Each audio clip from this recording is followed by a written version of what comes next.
नमस्कार, बाखबर में आपका स्वागत है। मैं हूं राघवेंद्र सिंह। आज हम चर्चा करेंगे बाखबर के पहले अंक में कि किस तरह भारतीय जनता पार्टी सरकार के कामकाज को लेकर चिंतित है और अब पचमढ़ी बैठक जो पिछले दिनों हुई थी, उस बैठक के बाद एक और बैठक इस महीने होने वाली है 28-29 तारीख को ग्वालियर में। ये बैठक इसलिए होगी कि जो दिक्कतें पचमढ़ी बैठक में पदाधिकारियों ने बताई थी उसका कैसे निराकरण किया जाए, उसका कैसे निपटारा किया जाए। इस बैठक में शामिल होंगे, जो खबरें हमारे पास हैं, भाजपा के राष्ट्रीय अध्यक्ष अमित शाह भी। इस कारण इस बैठक की महत्ता बढ़ गई है और इसका ग्राफ ऊपर चला गया है। केंद्रीय मंत्रियों में नरेंद्र सिंह तोमर भी इस बैठक में शामिल होंगे और ये बात की जाएगी कि संगठन के हिसाब से सरकार चलती है या नहीं चलती है, मंत्री काम करते हैं कि नहीं करते हैं, और ये सब कुछ अगर नहीं होता है तो अगला उपाय इसके लिए क्या किया जाए। इसी मुद्दे पर आज हम चर्चा करेंगे हमारे स्टूडियो में दो खास मेहमानों के साथ। वरिष्ठ पत्रकार सुरेश शर्मा जी और वरिष्ठ पत्रकार राजेश चतुर्वेदी जी, आपका बहुत बहुत स्वागत है इस चर्चा में। शर्मा जी, मैं आपसे मुखातिब होना चाहता हूं कि ये जो मामला है बीजेपी की बैठकों का, अभी तक तो भाजपा में बैठकें होती थी कार्यकर्ताओं को सक्रिय करने पर, उनके प्रशिक्षण शिविर लगते थे, वर्ग लगते थे और तमाम तरह की बैठकें होती थी, भोजन होते थे, विश्राम होते थे, तमाम चीजें। लेकिन इन सब के बाद अब हम देख रहे हैं कि पिछले कुछ दिनों से सरकार और संगठन दोनों का मोड बदला हुआ है, मोड और मूड दोनों बदला हुआ है। अभी तक बात हुई थी पचमढ़ी में कि कुछ निर्णय होंगे सरकार के कामकाज पर, लेकिन अब मसला 28-29 सितंबर तक टल गया है और उस बैठक के बाद जो भी निर्णय होगा, जो भी निष्कर्ष निकलेंगे, वो सरकार पर लागू होंगे या उस पर अमल कराया जाएगा। क्या लगता है आपको, ये बीजेपी की बैठक सिर्फ बैठ के होंगे या कुछ बदलाव दिखेगा? राघवेंद्र जी, गंभीर विषय आपने लिया, लेकिन इसको एक कदम और पीछे से शुरू करना पड़ेगी बात को।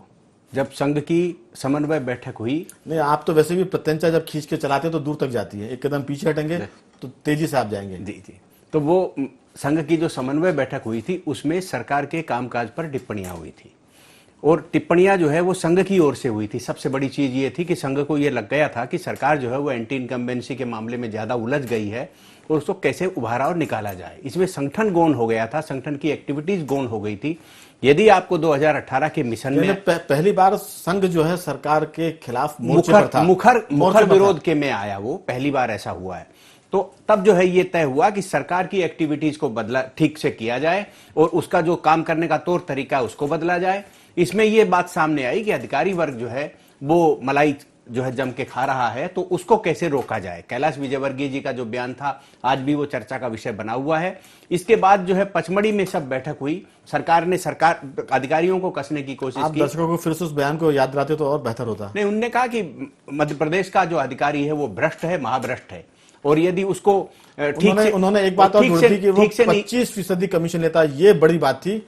कैलाश विजयवर्गीय जो कुछ दिनों पहले तक मध्य प्रदेश में मंत्री रहा करते थे, उनका ये बयान बहुत महत्वपूर्ण था कि बिल्कुल ठीक, अधिकारी भ्रष्ट है, ये नई बात नहीं है, अपन चर्चा कर चुके हैं। आपको 25% लेते हैं, ये बड़ी बात है। अपन ये चर्चा कर चुके हैं, अनेकों बार अपन ने टिप्पणियां की हैं कि मध्य प्रदेश की अफसरशाही इतनी भ्रष्ट हो गई है कि 15 लाख रुपया का सूट एक व्यक्ति को खरीदने की ताकत आ गई है।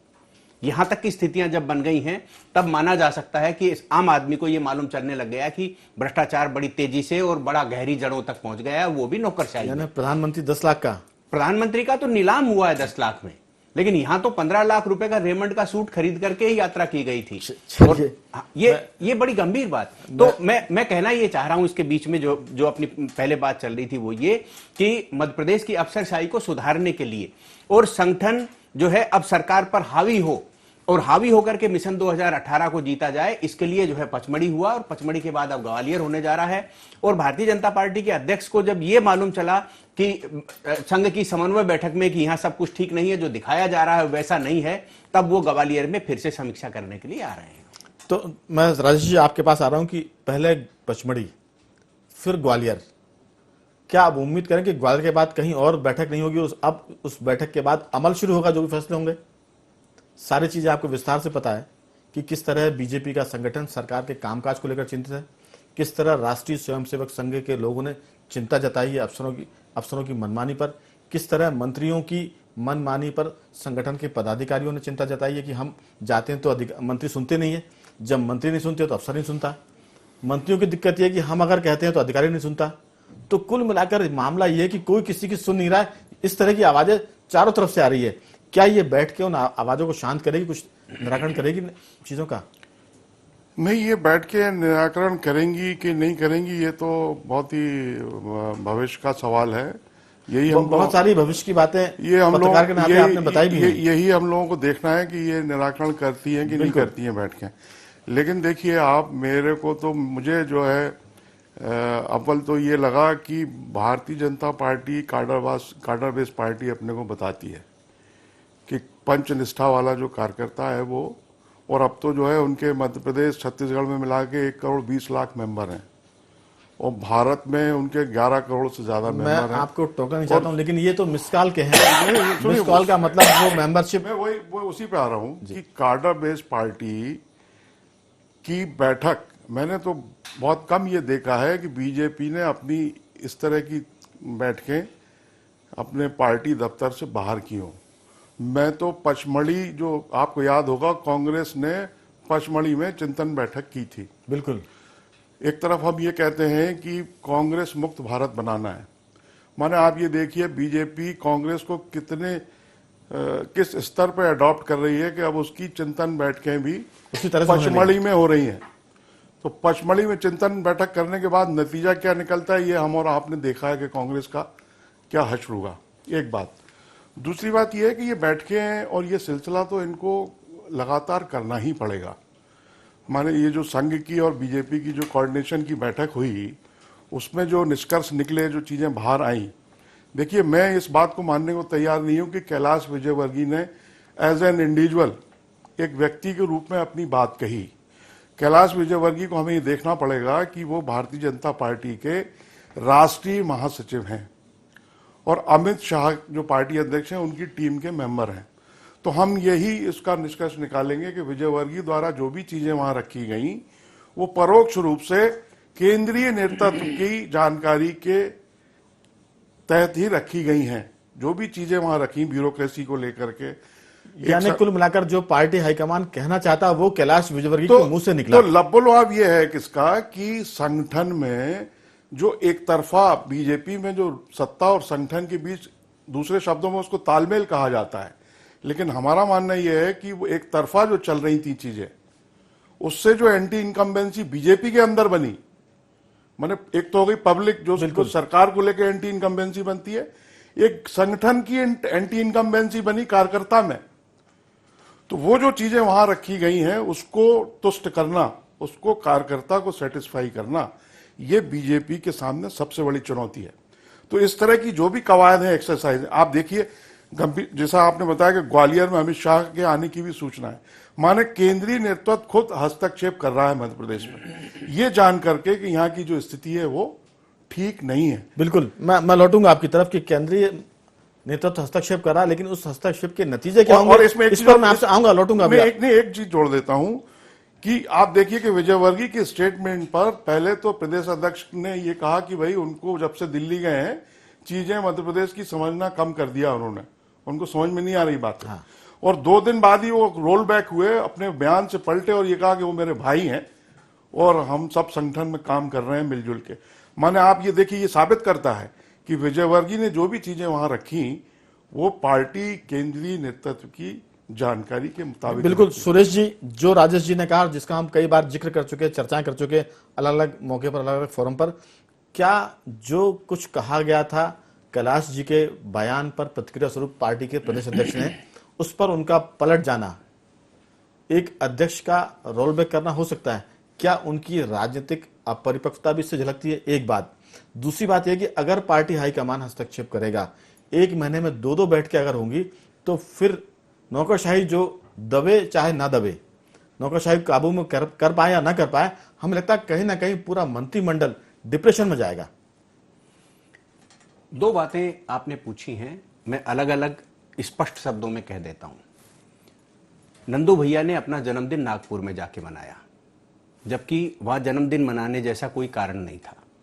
स्पष्ट है कि उन्हें संघ कार्यालय की ओर से बुलाया गया और यह कहा गया कि आपकी मर्यादा कितनी है, आपको समझ में आना चाहिए। वैसे ही नंदू भैया के बारे में मोटे आमतौर से कार्यकर्ता उन्हें डमी अध्यक्ष के रूप में मानता है कि चुनाव से पहले फिर नरेंद्र सिंह तोमर आ जाएंगे और फिर से जो है एक समीकरण बन जाएगा और एक राजनीति अलग, तो इनको डमी अध्यक्ष के रूप में मानते हैं। दोबारा अध्यक्ष बनने के बाद जो आदमी 8 महीने तक अपनी कार्यसमिति नहीं घोषित कर पाए, वह व्यक्ति कभी बाबूलाल गौर पर जो है अभद्र टाइप की टिप्पणियां करता है, कभी कैलाश विजयवर्गीय जो राष्ट्रीय महामंत्री है उनके बारे में इस तरह की टिप्पणी करता है, जो आपने भी कहा और मैं भी इसे स्वीकार करता हूं कि राष्ट्रीय नेतृत्व की बिना मर्जी के, बिना ध्यान में लाए जो है इस प्रकार की टिप्पणियां जो है कैलाश विजयवर्गीय जैसा संजीदा नेता नहीं कर सकता। ठीक है, वो मीडिया के अंदर आकर के कुछ भी बोल देते हैं, लेकिन पार्टी फोरम के अंदर इस टाइप की उनकी शैली नहीं है। वो पार्टी महासचिव का अनुशासन जानते हैं। दूसरी बात मैं राघवेंद्र जी आपके ध्यान में लाना चाहता हूं, आप दोनों मुझसे सीनियर पत्रकार हैं और बहुत ज्यादा मुझसे आपने राजनीति को देखा है। ये 2 वर्ष चुनाव में बचे हैं और ये एक ऐसा संधिकाल है जिस संधिकाल में किसी को भी उचकाने की पॉलिटिक्स हो सकती है। उचकाना शब्द आप समझ गए होंगे। यही वो समय है, यदि मान लो किसी ऐसे महत्वाकांक्षी व्यक्ति या जो योजनाबद्ध तरीके से राजनीति कर रहे हैं उनके मन में मुख्यमंत्री बनने की मानसिकता भावना आ सकती है, और ये वो समय है जिस समय पर इस टाइप की पॉलिटिक्स होना स्वाभाविक हो जाती है। वो बाबूलाल गौर जी ने की, वो चले गए। कैलाश विजयवर्गीय की राजनीति के पीछे ये भी एक उद्देश्य हो सकता है कि वो महामंत्री बन गए हैं और वो मध्य प्रदेश आना चाहते हो और इसलिए वो नौकरशाही की आड़ में मुख्यमंत्री पर निशाना साध रहे हो। बिल्कुल, लेकिन एक चीज बिल्कुल मानने की है कि इस समय शिवराज सिंह चौहान के लिए संभल कर चलने का समय है। यदि वो इस समय चूक कर गए, हालांकि मैं एक चीज जरूर जोड़ना चाहता हूं कि वो जिस विनम्रता से हाईकमान की बात को स्वीकार कर अधिकारियों को डांट फटकार लगा रहे हैं, उससे ये समझ में आ रहा है कि वो बहुत विनम्र पॉलिटिक्स के माध्यम से और इस सारे संकट को पार कर जाएंगे। लेकिन इसके बावजूद भी वो संभल करके चलने का समय है। यदि नहीं संभले तो फिर आपकी बात पर मैं प्रतिक्रिया लूंगा। राजेश जी, सरकार को खासतौर से मुख्यमंत्री को संभल कर चलने का विषय, क्योंकि अब पार्टी आला कमान का हस्तक्षेप सीधा हो रहा है। एक महीने में 2 बार बातचीत हो रही है। कहीं ना कहीं जो हाई कमान के आंख कान है कैलाश विजयवर्गीय, अगर वो कुछ कहते हैं तो ये माना जाए कि वो मुंह जरूर उनका है लेकिन जुबान उसके भीतर पार्टी हाईकमान की है। तो आप क्या मानते हैं कि जो सरकार के भीतर मुख्यमंत्री अपनी विपदा बता रहे हैं, मुख्यमंत्री सफोकेशन फील कर रहे हैं, आपने कहा कि कार्यकर्ताओं में जो एंटी इनकम्बेंसी है वो आ रही है, संघ खुद इस बात को समझ रहा है, बहुत संक्षेप में, कि क्या ये बैठ के निराकरण कर पाएंगी? क्योंकि जो जड़ता नौकरशाही में है, जो असहायता मंत्रियों में दिख रही है, सरकार में दिख रही है, क्या वो पार पाने की स्थिति में है? नहीं, ये बैठ के निराकरण कर पाएंगी या नहीं कर पाएंगी ये तो समय बताएगा, लेकिन इनको ये बैठ के करती रहनी पड़ेगी, क्योंकि स्थिति वाकई चिंताजनक है जो हम सबके सामने है। और रहा सवाल इस बात का कि मुख्यमंत्री को चिंता करनी चाहिए, तो वो मुख्यमंत्री हैं, वो सियासत में हैं और पब्लिक की पॉलिटिक्स में है, तो चिंता, मेरा ऐसा मानना है कि वो सतत करते ही रहते होंगे, करे होंगे, क्योंकि जो सरकार में है वो अपनी चिंता करेगा। हाँ, राजेश जी, समय की कमी है, आप अगर कुछ कहना चाहते हो ठीक है, तो मैं इस कार्यक्रम को, इस रंग को समेटने की तरफ बढ़ रहा हूँ। नहीं, मेरा यही कहना है इसमें कि ये इस तरह की कवायद इनको करनी बिल्कुल पड़ेगी। और तो उसको हम अपने दर्शकों को बता दें कि जो हमारे विशेषज्ञ, उनकी राय है कि सरकार को पार्टी के भीतर एंटी इनकम्बेंसी रोकने की चुनौती है और उसके बाद पार्टी को जनता के भी, सरकार को पार्टी के भीतर एंटी इनकम्बेंसी रोकना है और पार्टी को जनता के बीच में जाकर सरकार की एंटी इनकम्बेंसी को रोकना है। तो ये दोहरे स्तर पर सरकार को काम करना, संगठन को काम करना है। उम्मीद करते हैं कि जो बैठकें हो रही है ये कहीं ना कहीं फलीभूत होंगी और सरकार का, मंत्रियों का, अफसरों का रवैया बदलेगा, सुधरेगा, सकारात्मक होगा। लेकिन हम इस चर्चा को यहीं रोककर जाते हैं। छोटे से ब्रेक पर आप बने रहिए हमारे साथ।